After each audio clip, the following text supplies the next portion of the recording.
Fala, pessoal.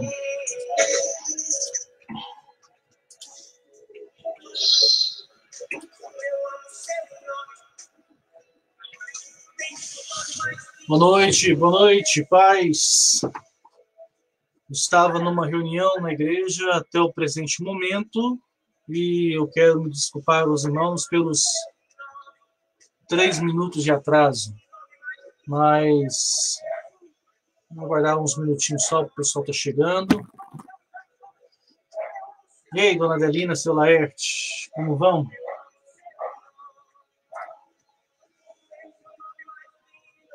Pessoal do Facebook, bem-vindos.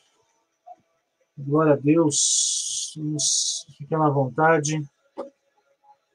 Já, dentro de pouquíssimos minutos, vamos estar dando início. Irmão João, irmã Denise, paz seja com vocês.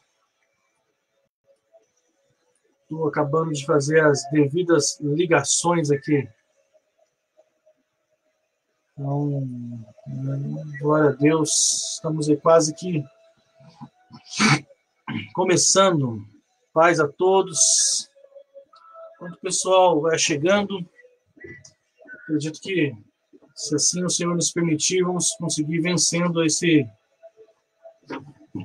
pilar dos relacionamentos. Mas há muito a ser trabalhado dentro do contexto de fé e igreja. Tá? Glória a Deus. Vamos chegando, enquanto 30 segundos a gente começa. Só dá tempo para o pessoal lá ser avisado. Se quiserem também, o aviãozinho na parte de baixo, pessoal do Facebook, botão de compartilhamento. Já vamos a início. E aí, dona Kátia, John, como é que foi a visita ontem? Tudo bem? Estávamos orando por vocês. Sentimos a falta de vocês aí na nossa transmissão. Tá? Deixa eu preparar aqui meus 4 óleos para a gente poder começar. Louvado seja Deus. Vamos ver se não embaça. Vamos tirar uma palavra de oração, colocar as nossas vidas diante do Senhor, colocar as nossas famílias. Tem sido dias bastante difíceis, é verdade, mas nós cremos que, acima de toda luta, temos um Deus que é presente, um Deus que é vivo, um Deus que cuida de nós. Então, nós fizemos um desafio na noite de ontem. Vamos orar e bater um papo sobre isso. Vamos continuar um pouco sobre essa questão do nosso pilar dos relacionamentos. Amém. Amém. Glória a Deus. Vamos orar. Senhor, nosso Deus e nosso Pai, pedimos, ó Deus, primeiramente a Tua permissão. É verdade que nos dias de hoje, muitos são aqueles que abrem as suas bocas.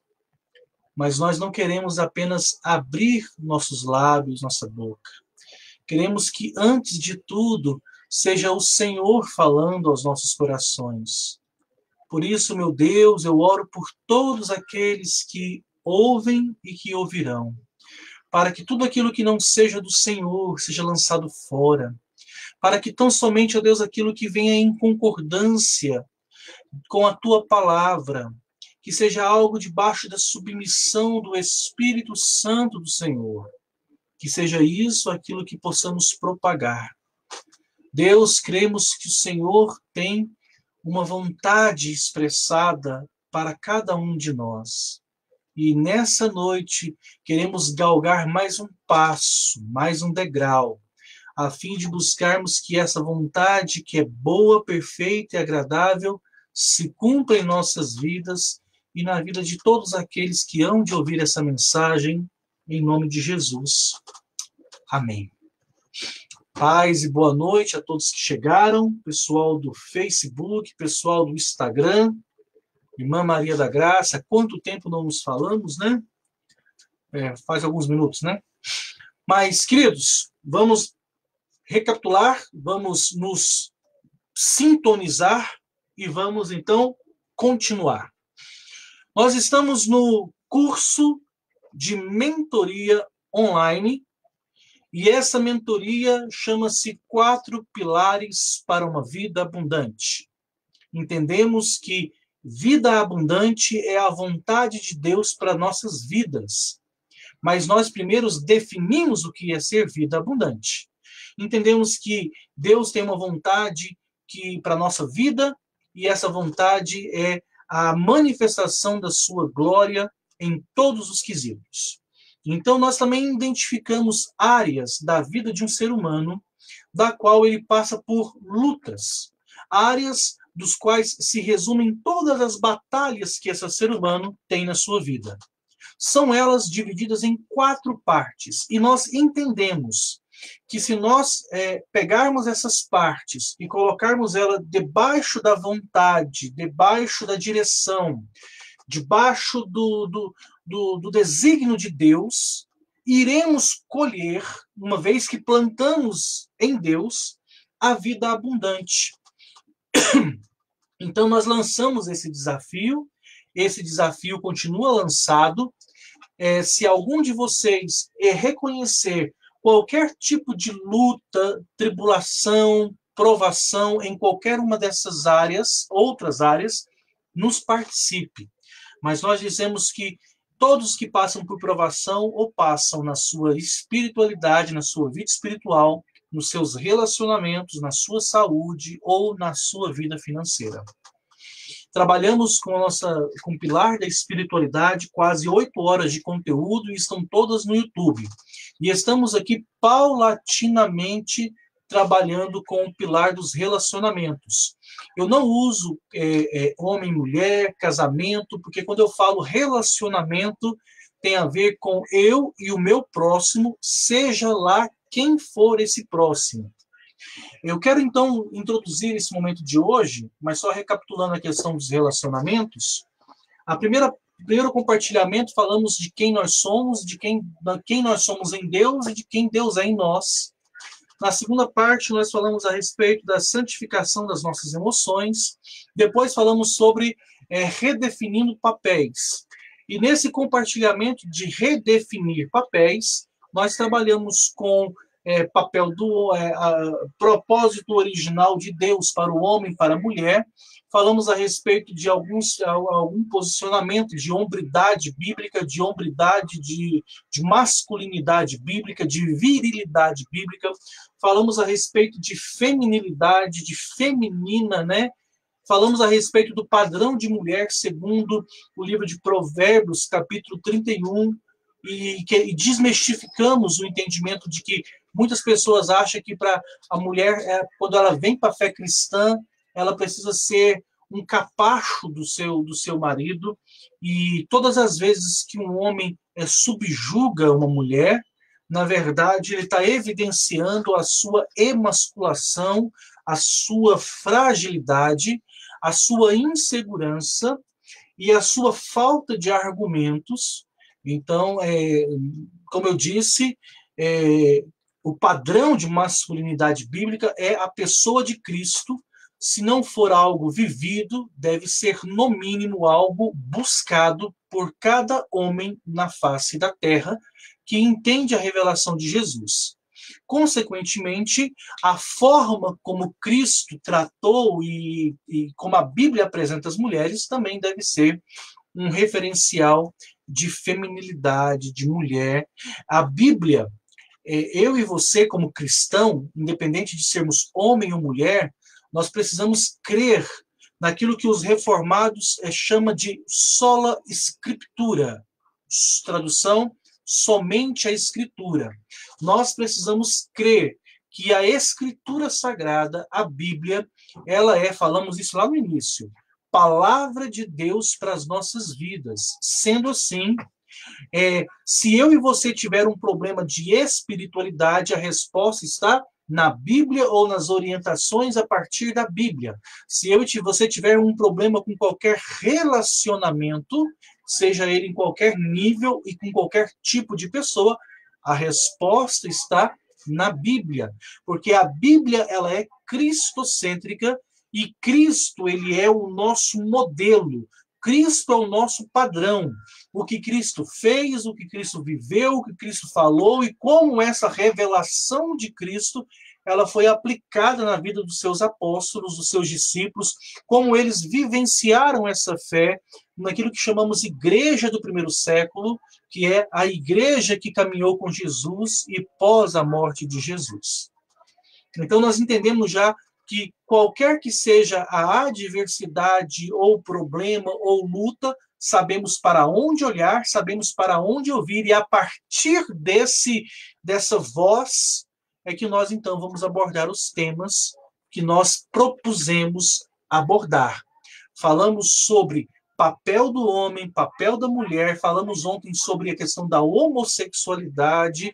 Algumas pessoas nos orientaram que não podemos falar isso, porque toda vez que falamos qualquer sufixo ismo, você está falando que aquela pessoa tem uma doença e dizem aí que não pode falar dessa forma. Então, vamos falar homoafetividade, né? Então, falamos sobre a questão da homoafetividade, sobre a questão de posicionamento, segundo a questão da ideologia de gênero. Tudo isso afeta diretamente as nossas relações. Trabalhamos muito a respeito da forma como eu enxergo o outro.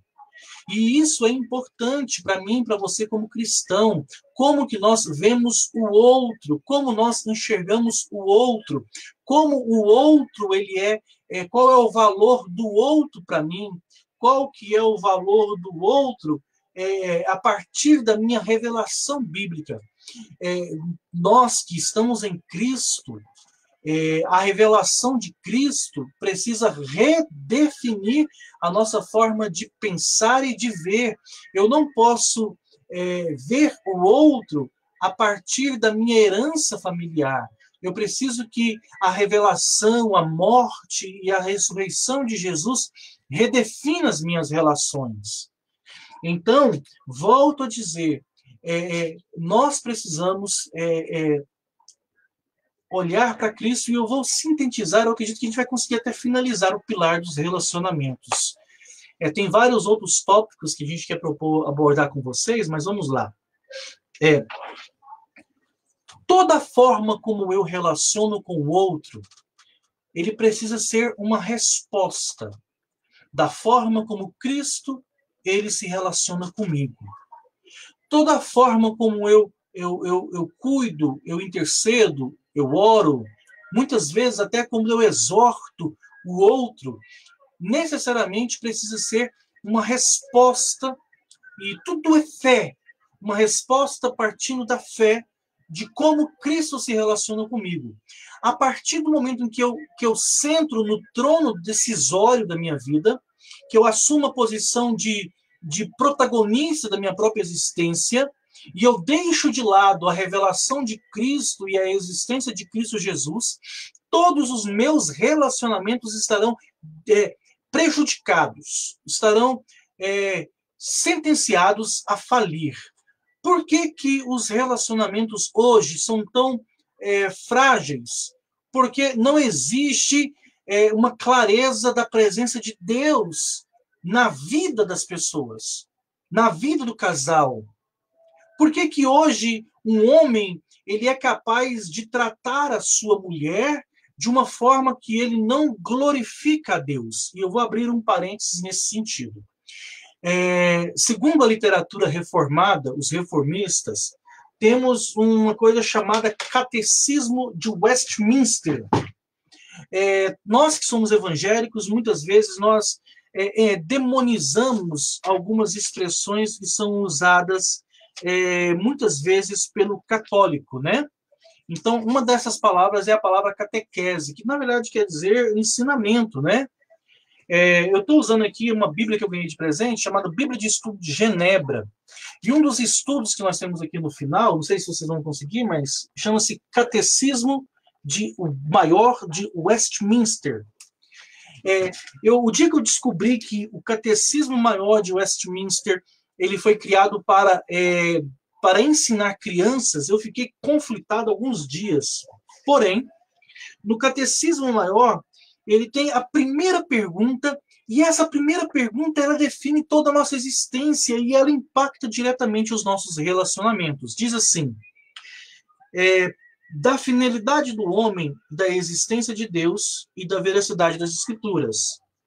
E a primeira pergunta do Catecismo é: qual é o fim supremo e principal do homem? A resposta é glorificar a Deus. O homem existe para manifestar a glória de Deus. Então, se eu tenho essa premissa na minha vida, tudo na minha vida ela muda. A perspectiva de existência muda. A forma como eu olho o outro muda. A forma como eu trato o outro muda. Todas as vezes que eu perco a perspectiva de que eu existo para glorificar a Deus, as minhas relações estão plenamente em risco. Seja elas matrimoniais, seja elas de pai para filho, né? As pessoas, elas não entendem o chamado de Deus para esse mundo.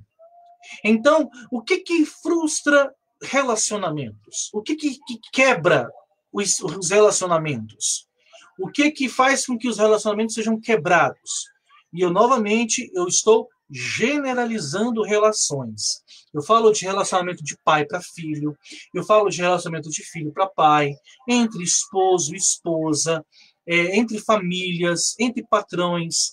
Tudo isso é, antes de tudo, uma quebra, uma declaração de desobediência, de desonra contra Deus. Primeiro ponto, fidelidade. Como eu acredito que eu consigo ser fiel a Deus, a uma relação com Deus, a uma aliança com Deus, se eu não consigo ser fiel nas minhas relações humanas? Sendo assim, você vai entender que a forma como você se relaciona com a sua esposa, com o seu esposo, ela determina, antes de tudo, a forma como você se relaciona com o seu Deus. É por isso que nós somos tão enfáticos em dizer que o cara que não é fiel à esposa, ele não pode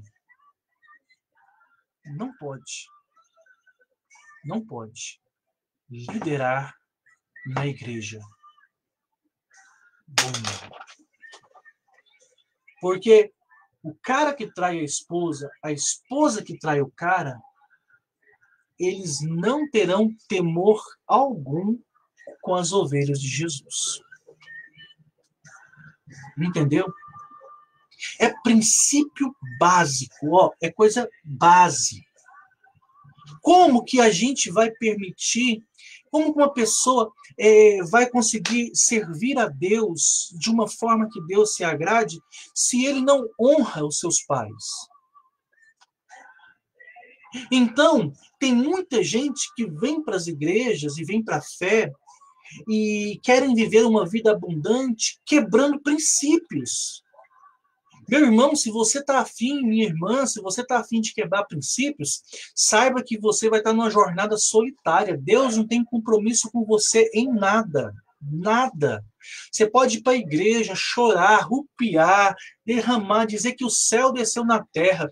Se você não é capaz de amar o seu pai, a sua mãe, amar o seu filho, sua esposa, entender o compromisso e a seriedade dos seus relacionamentos, se você mal dá bom dia para o seu porteiro, se você trata mal o seu vizinho, eu sei que tem gente que é difícil de engolir, eu sei. Mas a Bíblia está dizendo que nós, como cristãos, devemos ser tolerantes com os ímpios. Existe um tipo de pessoa que a Bíblia não dá folga.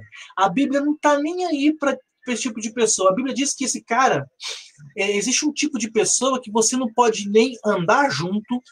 A Bíblia fala que tem um tipo de pessoa que você não pode comer junto. A Bíblia fala que tem um tipo de pessoa que você não pode ter nada em comum. Dividir conversa, mesa. A Bíblia fala de um tipo de pessoa que se você conhece, você não deve ter relacionamento íntimo com essa pessoa de forma alguma. Alquim. Que tipo de relacionamento é esse? Que tipo de pessoa é essa? Ou seja, a Bíblia diz que a gente tem que amar as pessoas, a Bíblia fala que a gente tem que cuidar das pessoas, mas existe um tipo de pessoa que a Bíblia fala, olha, esse tipo você não deve ter vínculo nenhum.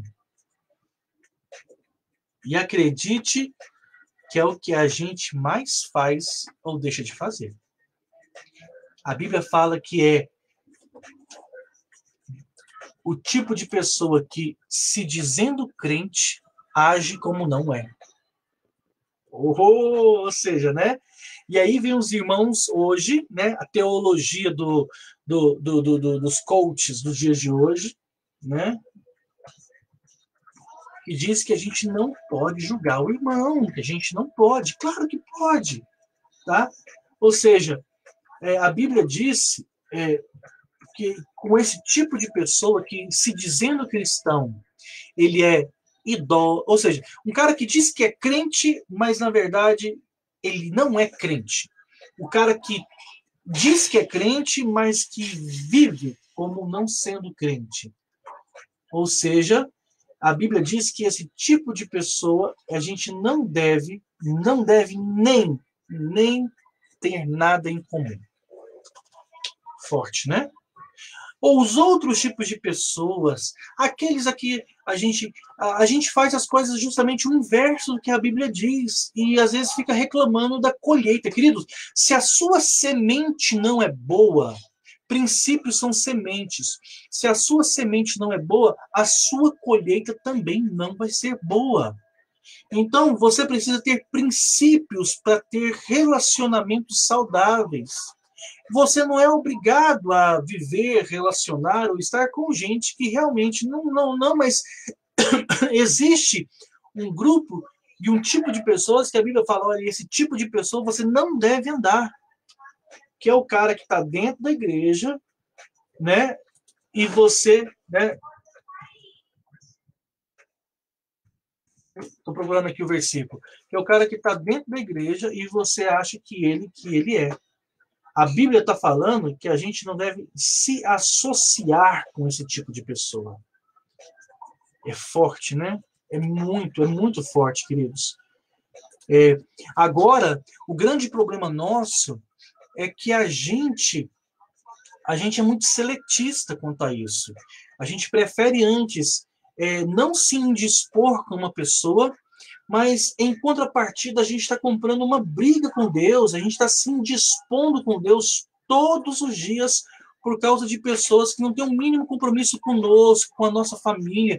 Quantos de nós não já deu ouvido para pessoas, nos aconselhamos com pessoas que não têm temor de Deus. Olha, o desafio é termos uma vida abundante, uma vida excelente, uma vida cheia de graça, uma vida repleta da presença de Deus, uma vida repleta da presença do Senhor nas nossas vidas. Para isso, nós precisamos aprender a nos relacionarmos. Entendeu? Primeira carta aos Coríntios, capítulo 5, versos de número 9 em diante. Diz assim, preste atenção. Já disse por carta a você que vocês não devem associar-se com pessoas imorais. Isso é o que a Bíblia diz, primeira carta aos Coríntios, capítulo 5. Não devem associarmos com os imorais.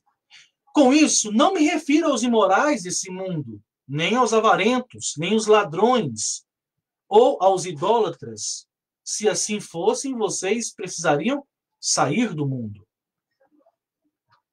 Mas agora eu estou escrevendo que não devem associar-se com qualquer que, dizendo ser irmão, seja imoral, avarento, idólatra, caluniador, alcoólatra, ladrão. Com tais pessoas, vocês nem devem comer.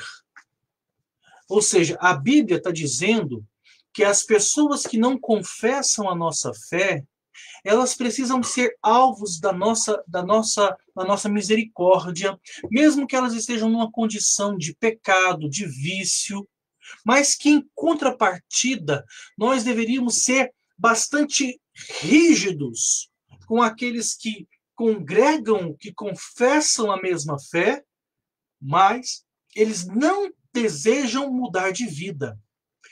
Ou seja, a Bíblia diz que nós não deveríamos ter nada em comum com aqueles que, se dizendo crente, paz, pastora Marta, os irmãos estão chegando, eles permanecem em uma conduta como sendo um descrente.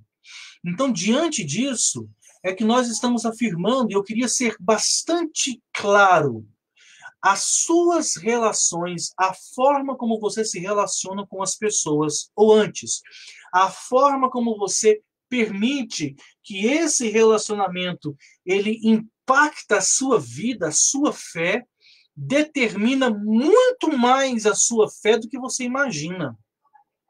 Não é pelo fato de você ir para a igreja, congregar, dizer que serve Jesus, que está isento de você tratar as pessoas. É por isso que eu disse ontem, falando sobre homoafetividade, que nós deveríamos, como igreja, tratar todas as pessoas homoafetivas com dignidade, com respeito, com humanidade, como qualquer um outro cidadão, como qualquer outra pessoa merece esse respeito e essa dignidade, fazendo a devida ressalva que isso não nos leva a querer concordar com a atitude dessa pessoa, com a prática dessa pessoa. Nós chegamos ainda a ir além, não sei se vocês lembram do que eu disse, né? Eu acredito que possa existir pessoas que têm sentimentos e intenções homoafetivas e que, em contrapartida, vivem um conflito muito grande porque amam e querem servir Jesus. E eu disse que se essa pessoa não deseja, não tomar uma atitude de mudar a sua conduta de vida, uma vez que a Bíblia reprova tal conduta, que ele deve fazer uma opção de castidade. Porque eu disse ontem, nesse contexto que eu trabalhei mulher, homem, casamento, que a única forma santificada e abençoada de expressar a nossa sexualidade, o sexo, é dentro do sagrado matrimônio, casamento. Que qualquer prática sexual fora do contexto de casamento, fora do contexto de uma aliança, é algo reprovado pelo Senhor. Qualquer. Então, pastor, homem com homem, reprova. Mulher com mulher, reprova. Homem e mulher fora do casamento, reprova. Antes do casamento, reprova. A Bíblia diz que o único contexto de relacionamento sexual que é puro, que é santo, e que ainda a Bíblia incentiva que a gente pratique sem moderação, é dentro do contexto do convívio do sagrado matrimônio. Então, nós precisamos entender um pouco a respeito de quem nós somos, éramos, o que Deus fez por nós, e olhar as pessoas que nós convivemos, seja ela dentro do contexto de família ou não, a partir dessa perspectiva. É por isso que as pessoas são tão rancorosas, difíceis de perdoar, de liberar perdão. Eles não entendem o quão vil foi a condição dela. Gente, a primeira palavra, né? A primeira palavra, vocês não conseguem ver, está aqui. O primeiro ponto da nossa mentoria foi pecado, conceito, né? Por quê? Porque se eu não entender o quão terrível eu fui antes de Jesus, eu era antes de Jesus, antes de ser perdoado, amado, redimido, eu vou olhar para as pessoas com um olhar totalmente contrário do que Deus olha para mim. Ou seja, como eu, esse cabra, né, terrível, fui amado, perdoado por Deus, sem eu merecer nada disso. Como que eu recebo de braços abertos o amor, o perdão, a aceitação. Eu era inimigo de Jesus. Sim, as minhas atitudes declaravam guerra contra Deus, mesmo assim ele me amou, sem eu merecer. Como eu, na minha sanidade espiritual, posso dizer para qualquer pessoa que não perdoo, que eu não vou ser capaz de liberar perdão? Ah, porque não te ofendeu. Queridos, eu sei que muitas vezes é difícil, que muitas vezes é dorido, que muitas vezes pode demorar, mas é algo necessário. Você precisa compartilhar daquilo que você recebeu de Deus. Se Deus te deu algo, você precisa compartilhar isso. Deus te deu amor, compartilhe amor. Deus te deu aceitação, aceite. Deus te deu perdão, perdoe. Deus te deu prosperidade, compartilhe. Tudo aquilo que nós recebemos de Deus. Existe um vídeo lá no canal do YouTube, que é a mentoria do dia 22/4. O tema foi mordomia cristã, no nosso curso, na nossa igreja. Lá fala muito isso sobre eu pertencer a Deus, o que eu tenho pertenço a Deus, tudo aquilo que todas as pessoas que vêm à minha vida, que fizeram parte da minha vida, antes são do Senhor, antes são do Senhor do que minha. Então, efetivamente, nada é propriamente meu, tudo é de Deus e deve ser vivido, usado, celebrado de forma que glorifique a Ele. Se eu uso e faço uso de tudo aquilo que Deus me entrega, e isso não retorna para ele de uma forma que glorifique a ele, isso é pecado.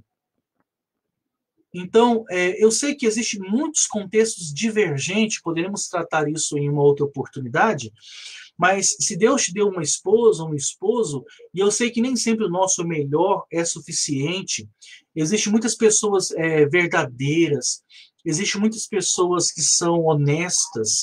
Eu chamei essas pessoas de verdadeiras heroínas, algumas mulheres, alguns homens, e que são casadas, ou que fizeram mal escolha, ou que depois de casado, os seus cônjuges, eles enveredaram por um caminho totalmente tortuoso, e têm pagado um alto preço, e têm chorado amargamente nos pés do Senhor por um alto preço. Eu sei que isso é muito possível. Grande Altran, que honra estar aí no Facebook.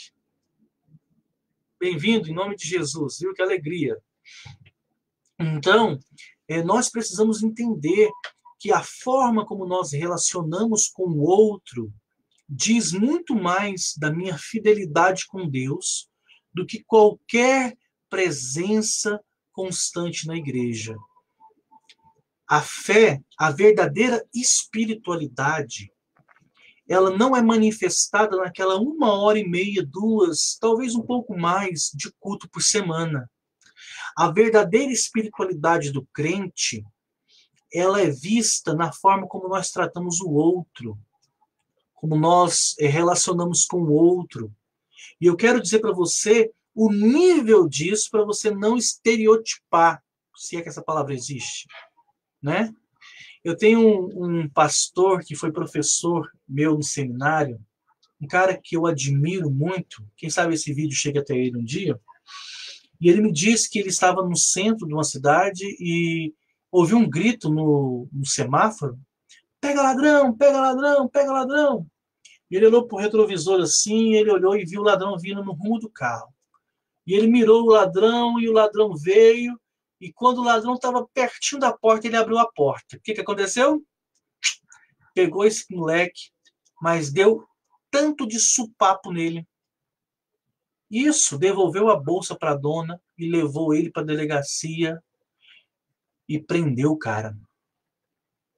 Talvez você fale, credo, pastor não teve amor. Ou então você fala, isso mesmo, tem que descer o cacete. Mas a obra, ela só é completa quando você vai até o fim dela. Ele, não sei se fez certo ou errado, cada um que julgue da forma como achar melhor, mas ele salvou a bolsa, salvou aquela mulher desse roubo. Levou o ladrão e prendeu o ladrão. O ladrão foi preso, foi julgado, foi condenado, mas ele pegou o encargo de visitar esse ladrão constantemente no presídio. Constantemente no presídio. Pregou para ele, cuidou da família dele, evangelizou a família dele aqui fora. Resultado, aquele homem foi salvo para Jesus. Entende o que eu estou te falando? Então, quando eu falo que nós precisamos ter uma atitude com o outro, nem sempre é uma atitude de beijinho e abraço. Às vezes, em algumas situações, a gente vai ter que precisar ir para o que eu chamo de pro fight. Mas não é uma regra. E eu não consigo determinar para você como.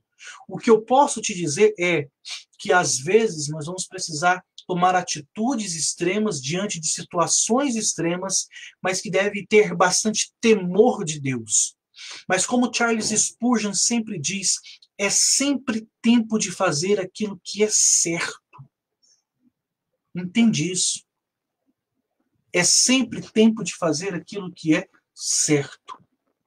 Então, quando você, e a proposta desse curso é isso, é viver uma vida plena no Senhor. Então, quando eu entendi que a minha espiritualidade depende da minha vida de oração, de leitura da palavra, de comunhão com o meu próximo, de entendimento da malignidade do pecado, de uma vida de testificação, de testemunho, de compartilhamento da minha fé, eu entendo também que as minhas relações são redefinidas a partir daquilo que Deus fez por mim. E se eu quiser separar isso, eu estarei já perdido em mim mesmo. Não tem como. Todo o amor que você tiver, dar, manifestar pelo outro. Obrigado pelo compartilhamento aí, MS Estampa. Manda o nome aí, querido, para a gente saber qual é a vossa graça, né? Todo o nossa forma de tratar o outro tem que ser uma resposta da nossa fé com o Senhor.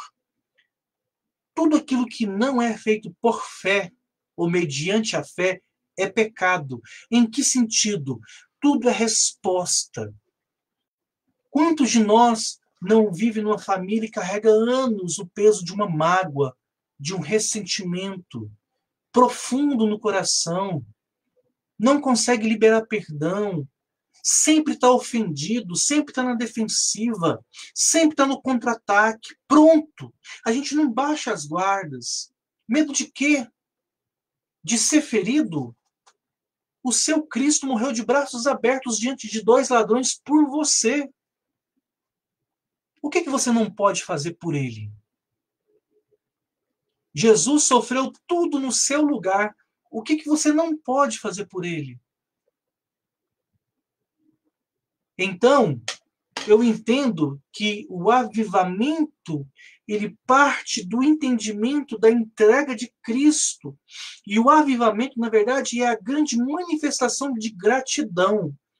Então, quando você vê um crente que em 1 Coríntios 5 reprova, agindo como um homem que não é crente, ou como não deveria ser crente, esse cara, no mínimo, ele não vai ter um olhar para o outro como Cristo talvez deseja que ele tivesse.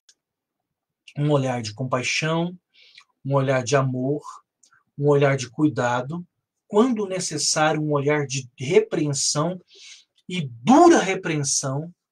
Jesus foi doce com a prostituta, doce com o leproso, gentil com o cego, gentil com as crianças. Jesus beira ternura com a viúva que perdeu o filho. Jesus, eu quase que consigo ver Jesus olhando para a mulher trêmula, com muitos anos com aquele fluxo de sangue, certamente pálida, certamente fraca, correndo o risco de ser morta com aquela atitude. E Jesus olha para ela e fala: tem de bom ânimo, a sua fé te salvou. Mas, ao mesmo tempo, aqueles que se diziam religiosos, aqueles que se diziam da fé, Jesus disse: raça de víboras, filhos do diabo. Jesus, ele é feroz com aqueles que impedem que as outras pessoas se aproximam de Deus, aqueles que são verdadeiras pedras de tropeço, aqueles que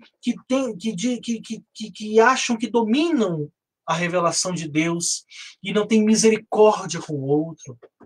Senhor, ame o próximo. Senhor, quem é o meu próximo? Eu vou te contar uma parábola. um cara que não era sacerdote, um cara que não era um levita, um cara que não era judeu, um cara que é considerado como inimigo de Deus, um samaritano. Ele conseguiu ser aceito porque ele moveu-se de íntima compaixão. Ele conseguiu importar com o outro, se importar, trazer para dentro, trazer para perto do peito. A igreja de hoje tem muito barulho, tem muita adoração. Queridos, uma igreja que adora é lindo. Um louvor bem produzido é lindo. Você irá na igreja, levantar as suas mãos e chorar na presença de Deus é lindo. Mas o que você acha que é um sacrifício mais aceito por Deus?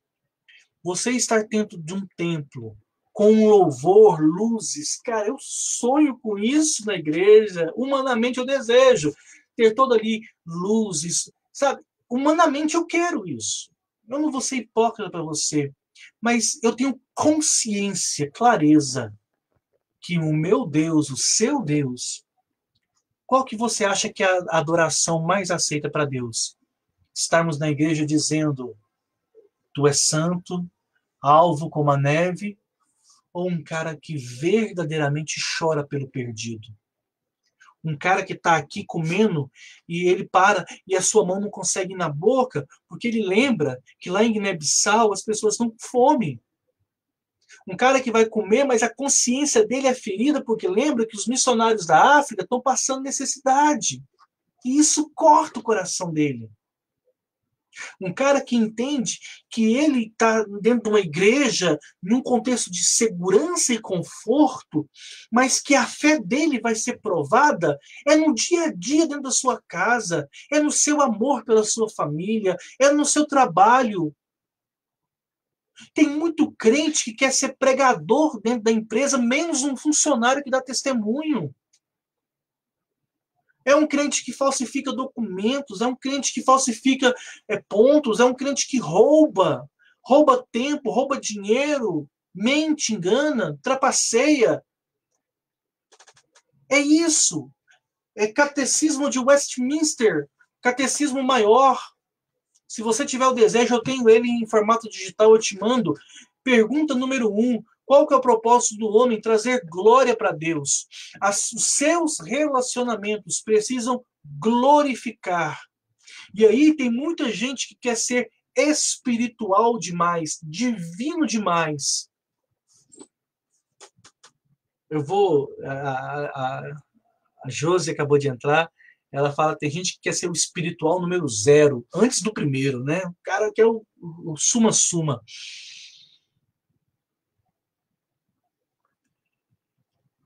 O livro de Filipenses fala assim que Jesus, sendo Deus, não teve por motivo de usurpação ser igual a Deus.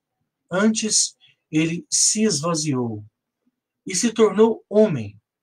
E, achando em figura humana, ele foi servo, obediente, até a morte e morte de cruz. Por tal motivo, essa renúncia, Deus deu a ele um nome que está acima de todo nome, para que diante de Jesus se dobre todo o joelho e confesse que ele é Senhor, para a glória de Deus Pai. Eu quero fazer uma redefinição de espiritualidade hoje aqui, dentro do contexto do pilar de relacionamentos. Tem muito crente querendo ser divino, querendo ter poderes sobrenaturais. E o nosso Senhor veio até nós, nos querendo ensinar a ser humanos. E talvez, a melhor forma de ser divino seja a partir da perspectiva de Deus, conseguirmos ser plenamente humanos. Quando eu falo em ser humano, não é justificar os nossos pecados vamos parar de falar erros e falhas, tá? Dizendo que os nossos pecados, eles são compreensíveis, justificáveis e aceitáveis. Existe só uma forma de lidar com o pecado, chama-se cruz, Cristo, arrependimento. Não existe outra forma. A palavra do Senhor diz em Provérbios que aquele que encobre as suas transgressões jamais prosperará, mas que aquele que as confessa e as deixa alcançará misericórdia. Então, o desafio nosso não é sairmos gritando Hadouken, Hadouken, né? Quem já brincou de Street Fighter sabe, saindo poderes, não. Talvez você vai glorificar a Deus quando você conseguir olhar para uma pessoa que é menos espiritual que você e conseguir enxergar nela um ser humano. Talvez você vai conseguir glorificar a Deus nas suas relações quando você parar de querer estar certo e razão em tudo e entender que do outro lado tem alguém que pensa e que sente e que precisa de Jesus tanto quanto você. Talvez você vai conseguir glorificar a Deus no seu relacionamento quando você parar de tratar os outros pela forma como elas merecem. Porque se eu e você fôssemos tratados como nós merecêssemos, há muito tempo nós já estaríamos sido enviados para o inferno. É a realidade. As pessoas não merecem ser tratadas, as pessoas não devem ser tratadas como elas merecem ser tratadas. As pessoas devem ser tratadas a partir da perspectiva daquilo que Cristo fez por elas. Qualquer comentário é bem-vindo, fica à vontade, viu, pessoal? Estão dando a cena, estão só dando joinha, oi, tá? Então, partindo dessa perspectiva, eu sei que muitas vezes você se deparou com alguém que não teve essa misericórdia com a sua vida. Algumas relações na sua vida foram quebradas e não tem como, infelizmente, consertar mais. Algumas pessoas foram traídas e tiveram que passar por um doloroso processo de divórcio. Eu acredito em uma outra oportunidade, vamos falar, lá no pilar da saúde, nós vamos tratar sobre saúde emocional. Aí nós vamos falar sobre as alianças quebradas. Então, por isso que eu passo muito vago nesses problemas de relacionamento e não querendo... Fala, Davi! Para de dar sossego para sua mãe, menino. Deixa ela ouvir a live. Saudade de vocês. Dá um abraço na Belinha também. Então, eu quero dizer, queridos irmãos, que os nossos relacionamentos, mas isso só vai acontecer quando você entender que isso tem que partir de você. É uma resposta. Tudo é fé. E o que não é fé, feito por fé, é pecado. Ou seja, é uma resposta daquilo que Deus fez para a sua vida. Então, você não pode impedir que as pessoas te traiam, te ofendem, te maltratam, te magoam, te decepcionam. Você não consegue ter controle sobre isso. Quantas pessoas que você depositou expectativas, você não tem controle. Mas a forma como você reage a isso, a partir de uma perspectiva do que Jesus fez por você, é possível. Talvez você não consiga impedir que alguém te traia, te machuque, mas você consegue, em Cristo, escolher se você vai querer levar isso para a sua vida ou não. Por isso eu creio, e através também disso eu creio, no texto que para a liberdade foi que Cristo nos libertou. Nós não precisamos nos aprisionar a nada nesse mundo. Eu acredito que com essa conclusão, a gente pode encerrar o pilar dos relacionamentos. acho que a gente não precisa aprofundar tanto, tá? Tanto. Não há necessidade. Porque toda a questão da consequência dos relacionamentos gera ferida, e a ferida vai ser tratada no pilar da saúde, que consequentemente é o próximo pilar, né? Mas eu queria que você que está nos acompanhando, nós estamos caminhando juntos. Você que ouviu sobre tudo isso, decida, a partir de hoje, viver de uma forma que você glorifique a Deus através das suas relações. Entende? Eu concordo, Adam. O pastor C.S. Lewis fala que nós não devemos depositar a nossa esperança no homem. Eu concordo. Eu concordo. Quando nós falamos de expectativa, nós estamos falando de retorno, daquilo que nós esperamos que o outro nos retorne. E a gente não deve esperar esse retorno. Mas o fato de não esperarmos um retorno, ou de esperarmos um retorno ruim, isso não deve impedir que a gente faça o bem, ou que a gente plante o bem. Jesus andou com 12, sabia que um ia trair, que todos iam abandoná-lo, que um ia negá-lo, e mesmo assim ele deu tudo de si para aqueles homens. Tá? Sim. Mas decepções não, expectativas frustradas. Porque a palavra do Senhor diz que ainda que as pessoas nos decepcionam, os nossos pais ou a nossa mãe nos abandone, Deus nunca. Então nele nós temos suficiência de cura, de libertação, de amor. Veja o que a irmã Cátia diz aqui. Verdade, pastor, passei minha vida toda sendo rejeitada pela minha mãe, mas decidi amar. E Deus restaurou o nosso relacionamento. Olha que coisa linda. Eu sei que, mesmo tendo restaurado, talvez existam alguns reflexos na vida, sabe? É importante isso. Eu quero compartilhar com vocês uma história. Eu acho que nós temos tempo. Temos. Então, deixa eu cortar aqui só um minutinho os comentários para a gente poder, só para mim concentrar na história. Então, preste atenção nessa história, tá? A maioria aqui deve conhecer. Diz uma história de um conto chinês que uma mulher vivia com seu marido e com a sua sogra, e que ela odiava a sogra e que era recíproco. A sogra odiava ela. Um belo dia, ela toma uma decisão: eu vou matar essa mulher. E então ela procura um sábio chinês, pedindo uma orientação de como ela poderia matar a sogra sem que ninguém soubesse.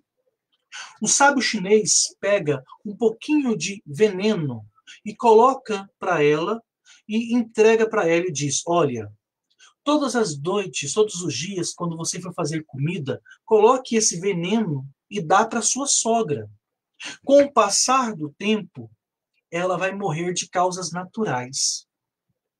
E aí ela achou a ideia brilhante, pegou o veneno, e quando ela ia saindo, o sábio disse: olha, mas nesse período, eu queria te orientar que você mudasse a forma de tratá-la.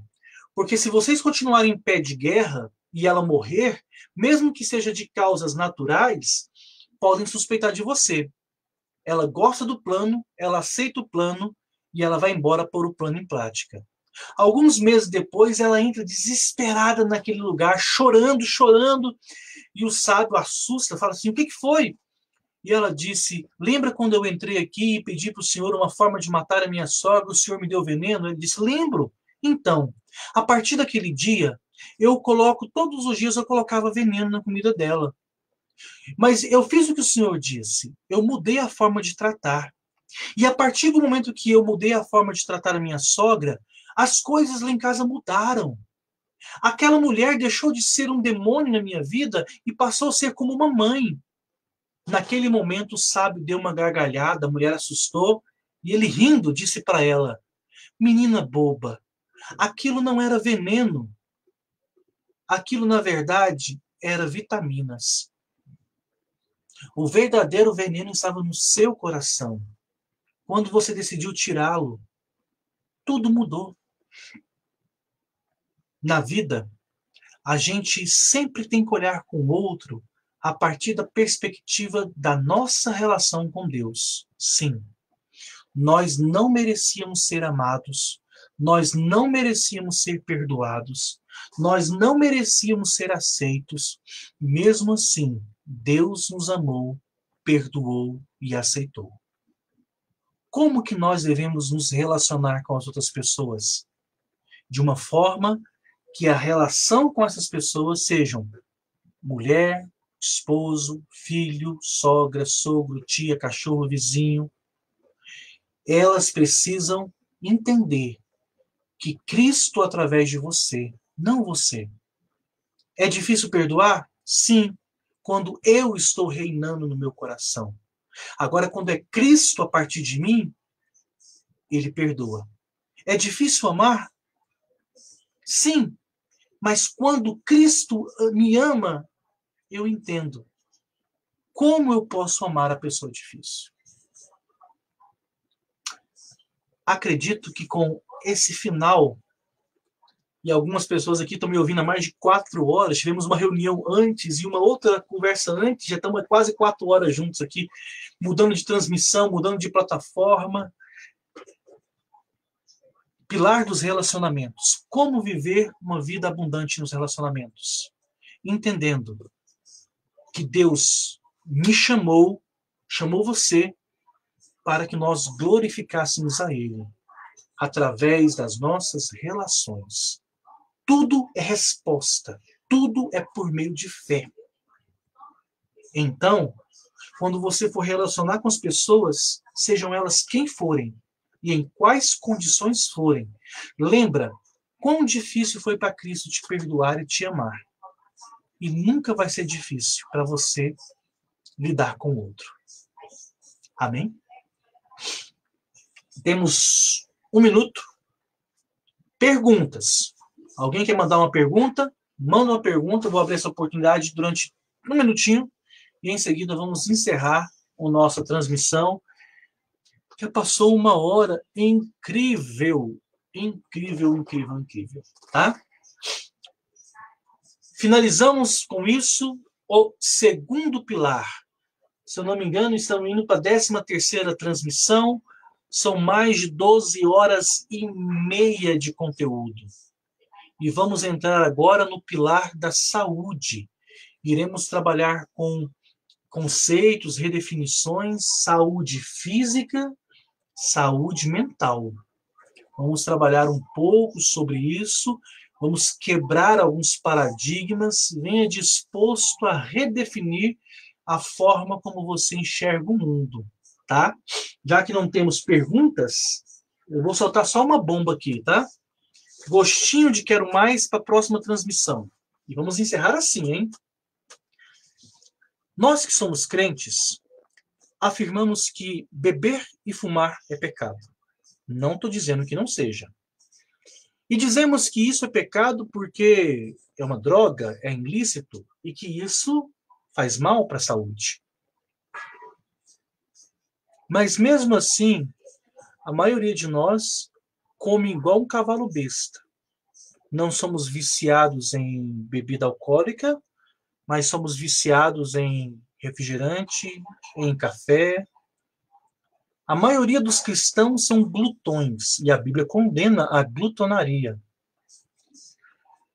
A maioria dos cristãos tem tabu a respeito de exames, de medicina, não se cuidam. Pergunto, se a gente prega que beber e fumar é pecado porque isso é prejudicial à saúde, uma outra conduta que também é tão prejudicial à saúde quanto fumar e o beber, não seria igualmente pecado? Resposta na próxima transmissão. Aguardo você amanhã, em fé em Deus. Vamos orar? 10 segundos? Que o Senhor nos abençoe, que o Senhor nos guarde, que o Senhor nos conceda uma noite de bênção, de paz, que possamos vencer essa pandemia, que o Senhor nos dê sabedoria a nós e os nossos governantes, e que a sua família e a sua vida sejam abençoadas no nome de Jesus. Glória a Deus. Glória a Deus. Pessoal do Facebook, continuamos aí firmes no propósito. E a todos que falaram conosco, muito obrigado pela participação, muito obrigado pela honra da presença. Que Deus os abençoe grandemente, tá? Fiquem